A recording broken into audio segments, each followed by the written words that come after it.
உலகம் முழுவதும் பறந்து விரைந்து வாழ்ந்து கொண்டிருக்கின்ற தமிழ் சொந்தங்களுக்கு இது உங்களுடைய ஜோதிட ஆசான் யூடியூப் சேனல் வழியாக உலகத்தில் பரவி கிடக்கின்ற தமிழ் சொந்தங்களுக்கு தமிழர் திருநாளாம் பொங்கல் திருநாளை முன்னிட்டு உங்களுக்கும் உங்கள் குடும்பத்தாருக்கும் இனிய பொங்கல் தின நல்வாழ்த்துக்களை தெரிவித்துக் கொண்டு இந்த வீடியோ பதிவில் நாம் என்ன பார்க்கறோன்னாக்க தமிழர் திருநாளாம் பொங்கல் விழா 4 நாட்கள் கோலாகலமாக கொண்டாடப்படுகிறதுங்க. அவ்வகையில் இந்த ஆண்டுக்கான பொங்கல் விழா இன்று போகி பண்டிகையுடன் தொடங்கியது.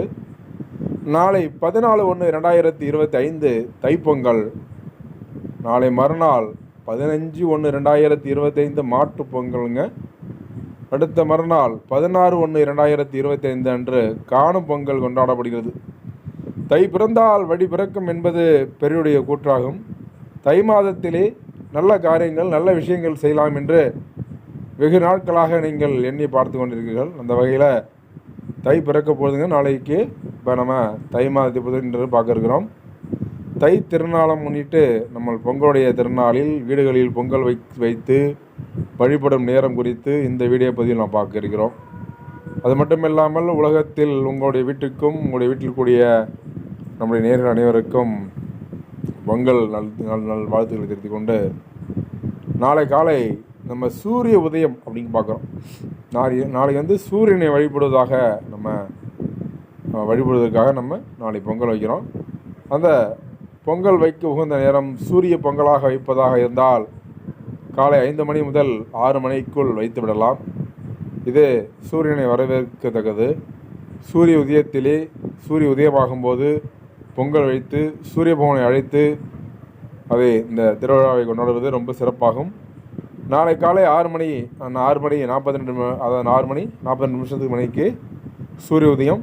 நல்ல நேரம் காலை 7:30 முதல் 8:30 வரை இருந்தாலும் கூட மகர ராசியில் சூரிய பகவான் பகல் மணி 11:58 தான் வர இருக்கிறார்.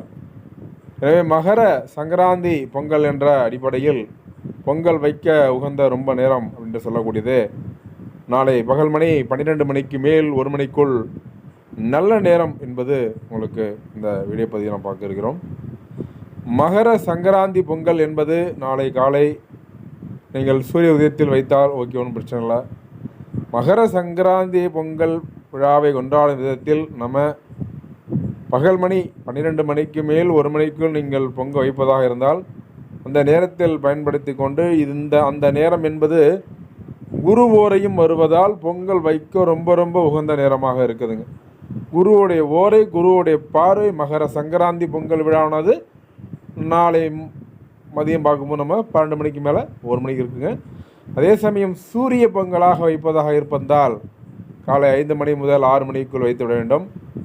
சூரிய உதயத்தின் போது அந்த பொங்கலை நைவேத்தியம் செய்து விடலாம். அந்த நேரத்தில் வைப்பது கஷ்டம் என்றால் 6 மணிக்கு மேல் 6 மணி முதல் 8:50 மணிக்குள் பொங்கல் வைத்து படையல் போட்டு விட வேண்டியதான். நீங்கள் இன்னொரு நல்ல நேரம் என்று சொல்லக்கூடியது காலையிலே வேணும் என்றால் 10:35 மணி முதல் 12 மணிக்குள் பொங்கல் வைத்து படிப்பது ரொம்ப சிறப்பாகும். இதில் வாசல் பொங்கல் பார்த்து கொண்டோம். அடுத்தது மாட்டு பொங்கல் அன்று எத்தனை மணிக்கு நம்ம பொங்கல் வைக்க பார்க்க இருக்கிறோம். எல்லோருக்கும் அனைவரும் உலகத்தில் பறந்து வாழ்ந்து கொண்டிருக்கின்ற தமிழ் சொந்தங்களுக்கும் பொங்கல் அதாவது தை பிறந்தால் வழி பிறக்கும் என்பது பெருடைய கூற்றாகும். தை மாதத்தில் நல்ல விஷயங்கள் நல்ல காரியங்கள் செய்யலாம் என்று காத்து கொண்டிருப்பவர்களுக்கு நாளைக்கு அற்புதம் அமேசம் என்று சொல்லக்கூடியது.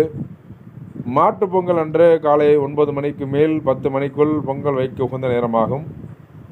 முதலில் மாடுகளை குளிப்பாட்டி அலங்கரித்து மாடுகளுடைய கழுத்தில் பூ மாலையும் கரும்பு மாலையும் கட்டி அலங்கரித்த பின் பொங்கல் வைத்து வழிபடுவது ரொம்ப சிறப்பாகும். மாடுகளுக்கு கண்டிப்பாக பொங்கல் நைவேத்தியம் வழங்க வேண்டும். பொங்கலுக்கு கொஞ்சம் மாடுகளுக்கு ஊட்டி விடுங்க, சரிங்களா? கொஞ்சம் ரொம்ப நல்லாயிருக்கும். சரி, அதில் சிறிதளவு குடும்ப உறுப்பினர்களும் சாப்பிட வேண்டும். அதன் மூலம் மகாலட்சுமி லட்சுமி கடாட்சம் பெருகும் என்பது ஐதீகம். லட்சுமி கடாட்சம் என்பது ரொம்ப ஒரு வரக்கூடிய 2025 தை மாதத்தில் பொங்கல் நாளை கொண்டாடும் விதத்தில் நம்ம இருக்கிறோம்.